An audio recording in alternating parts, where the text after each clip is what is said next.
Hey, this is Professor Homa. Welcome to CSC230. I'm going to give you a little Blackboard overview for the course and just kind of show you around a little bit, just so you know how to navigate around Blackboard and where to find some things as we get started. We'll have two exercises to do in the beginning. One is just installing software, downloading, installing software. The other is going to be making a home page in Blackboard, which will eventually convert to a web-based page, but we'll try it out in Blackboard first, just so you have a place to get to, everybody in the class gets to know each other a little bit. Some people know each other, some people do not, and that way we have a way to communicate. You could throw pictures of yourself up there. But anyway, I'm going to log in right now in Blackboard, and you can go to blackboard.warren.edu, and I'm going to log in under, typically you would put your student ID number here. I'm going to put in sample because that's me. I made a sample account so that I can view things the same way you guys view them. So I'll enter my username and password, and my name will be student sample. I'm seeing some information about the course. I'm seeing announcements here. Keep in mind, if you click on announcement, you're going to see just announcements, but you won't see anything else for the class. You'll have to go back to courses to click on the course, so just be aware of that. That confused me at first. So you could click on your course here,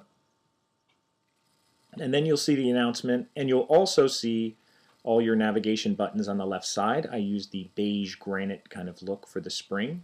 And just to lead you through here a little bit, other than the first announcement here, which I'll be adding announcements, I'll be putting the newer ones up at the top, whereas for assignments, I'll be leaving the assignments in chronological order. Instructor info, there's me. There's that picture of me that you've seen before that used to be on the college homepage of me pointing.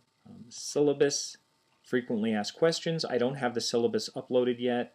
The syllabus that has been used for the past couple years is somewhat outdated, and it needs some updating as far as what we're going to be doing in the course. So I'm still working on that. Don't worry about that yet, because I'll keep you going with activities as I revise that. But frequently asked questions, some things I put in here. Do I need to buy the book? You don't need to get a Dreamweaver book. You don't need to download Dreamweaver software, like a trial version. You'll be able to use some free software that you'll be able to use for as long as you want. And they're all, I tried to find things that work on Mac and Windows so that for people on both platforms, there'll be some consistency. And I'll also make recordings on both Mac and Windows so that you're not just seeing it from the Mac side or a Windows side. So here's some questions and answers here. Obviously, if you have any other questions, just email me and I'll get back to you. So that's syllabus FAQs, books and software. Again, you don't need a Dreamweaver book, but there are some PDF books that I'd like you to download. These are free, and you can view them on your computer. And just to give you an example here, here's the first one. Some of these are from SitePoint, which is a site I use for some learning tutorials, as well as I download the books. But if you click on here, these will open up in a separate window, and it takes you to a site called itebooks.info.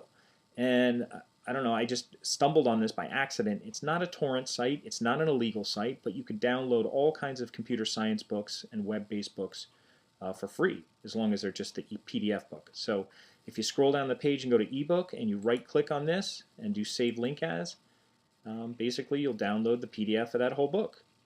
It's a great deal, free. Okay, so you could download these three, and I can recommend other ones to download, and you can download anything you want from that site. Haven't seen anything that indicates that it's illegal or any problem with it. But again, I'm not putting links to the books. You can go there and download those links, just so you'll be subject to whatever personal restrictions they have. I'm not distributing it. You're just downloading the book. Okay. As far as software down here, Brackets, CyberDuck, those are the two things that I'd like you to download.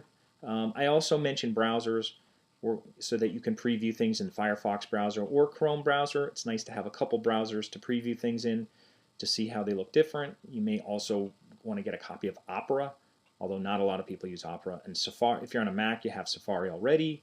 You may want to download Safari on Windows. Internet Explorer, they don't make it for Mac anymore. And you'll have Internet Explorer on Windows anyway. So, but Firefox and Google are kind of the top two right now or Google Chrome are kind of the top two that, we'll be using. Also, there's a link down at the bottom for Pixlr, which is that photo image editor. It's kind of like Photoshop that we'll be using, instead of Photoshop. So again, you don't have to buy anything. You could use that for free. So this is the books and software page. One thing, as long as I'm on this page, I'm just going to click on brackets, and it's brackets.io when you first go there, and this is where you can download brackets. It's by the Adobe team, and it's just a text editor, so it shouldn't be that hard to use, but just keep in mind that you can download without Extract. They have a preview version of Extract. I'm not even sure what that is, but just download it without Extract. And you should get a window that, when you're on Windows, it should be the Windows version. When you're on Mac, it should be the Mac version. And I'll make a video for the Windows version as well. Close that up. Also, CyberDuck. Here's CyberDuck, looking at it on the Mac side. They do have an installer for CyberDuck for Windows and CyberDuck for Mac. So obviously, whatever platform you're working on, download that one. It's an exe for Windows. It's a zip for Mac. And then I'll go over that a little bit more later. But that's where that is, and you may want to do that at some point.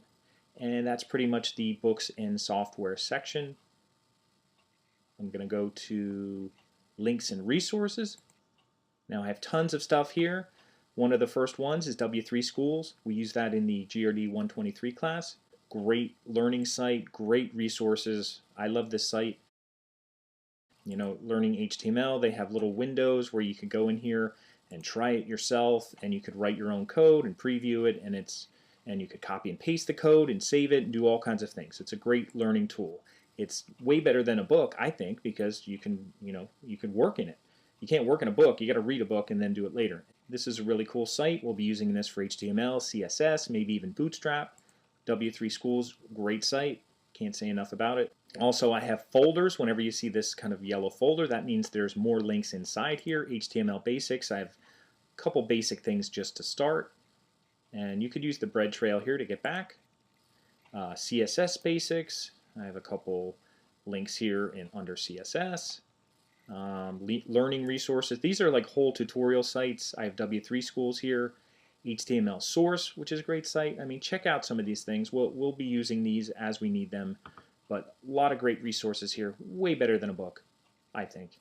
Sites to check often. Some really great sites like Smashing Magazine, Elated.com, SitePoint, CSS Tricks. And we could add more and more to these. Build up your library of things that you're gonna check often, and you'll find something new every day. Color systems, responsive web design, which is basically designing web interfaces so that they're responsive to the device. So you can view them on a phone, you could view them on an iPad or whatever you need to view them on, and they don't break. Meaning you don't have to scroll all the way across right or left, or it doesn't cut things off. Web industry articles, tools. What I have in here for tools, Pixlr. I have a video on Pixlr already, but if you go to Pixlr, you'll go to that Pixlr site, and I created a login for myself, but you could sign up, but you can actually just launch the web app right in here, and I have a video, and that's like that Photoshop type editor. So I have a video on that already, so don't worry about that. And CSS-matic generator, we'll have some tools here for doing things with code a lot quicker than writing a lot of code. So lots of links and resources to look at in here, and I'll be adding these. And also, don't rely on them just in Blackboard. Make sure, look at my bookmarks. Here's my bookmarks in Chrome, and look at this stuff I have here. I mean, I have personal stuff in here, but just under web design. Just web design. Here's W3 Schools. I probably have 10 things. JavaScript. I probably have 50 links. HTML. I probably have 50 to 100 links. PHP. CSS. I probably have 100 links in here. WordPress. Web design. Make folders. Use your bookmarks and your favorites. Use them responsibly and use them as tools for your learning, because you're going to need that constantly. You'll throw your notes away, and Blackboard will eventually, you'll get logged out. But make sure you bookmark as many of these things as you can and organize them too. Don't just make a giant list of bookmarks. Video tutorials. I'm doing one right now. I have an introduction where I show myself. There's photo editing. Again, if there's a folder, it means there's more than one in there. There's the Pixlr one, a Windows Paint one, which is an older one. I try to keep these fairly short, although this one's going long.